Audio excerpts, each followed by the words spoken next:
आई भोरे भोर उठलहुँ तऽ देखलियै कि एगो राजा हिंदुस्तानी आयल छै घर पर, देख लियौ। और जेना कि काल्हि कहने रहौं कि लेआउट भऽ गेलै तऽ आइसँ कोत्ते रे खोदाई शुरू भऽ चुकले हन। ताहिके बाद हमहूँ इनका सबको कहने लगा कि केना खोदना है, छोट पैघ नहीं होना चाहिए, क्या तो पिलर गड़बड़ा न जाएगा। ताहिके बाद हमरा ड्यूटी भेटल टाटा बस के घुमावे के, बिना बाइक पर घूमने एकर दिन के शुरुआत नहीं होइ छै, देख लियो। और जखने हम टाटा बस को घुमा के आया तो देखा ये सब भर ठेहुन खुन दिया है, देख लीजिए। हमार वीडियो देखे छहु सब?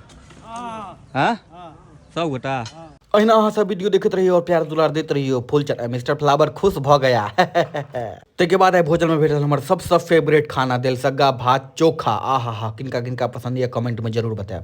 तत्ते देल सगा भात चोखा खा लिया कि हमको आ गया बहुत एनर्जी, तो हमू आ गया कोदेर पारने के लिए। अब बेसी कहाँ 2-3 बार कोदेर पारा है में, तो हम गया कहा बाप रे बाप छोड़ दिया। हम सांझ पड़ने से पहले ही सब 6 खड्डा को खून दिए। अब अगला खड्डा में हाथ लगाए हैं एगो दूगो आदमी, देखिए कखन तक ये सब खून देते हैं। ये सब कार्यक्रम खत्म हो गया तो हमको पता चला कि है गांव में आई भोज। कहा बाप रो बाप जल्दी चल जल्दी चल, या तो गांव में भोज हो, अब भोज नहीं खानी चाहिए तो गरुड़ पुराण में एकरो अलगे सजा मिलता है। देख लीजिए कते सुंदर सचार लग रहा है। जखने पूरा सचार लग गया तखने अनपट घींचने लगा। अनपट घींचते घींचते ताबे हो गया भोज खत्म और मिल गया हमको पान सुपारी दिया। जखने देवे कला तो डबल खिल्ली पान देखते दुनिया इथिक मिथिलाक सम्मान। यहाँ के संग वीडियो खत्म करी छी।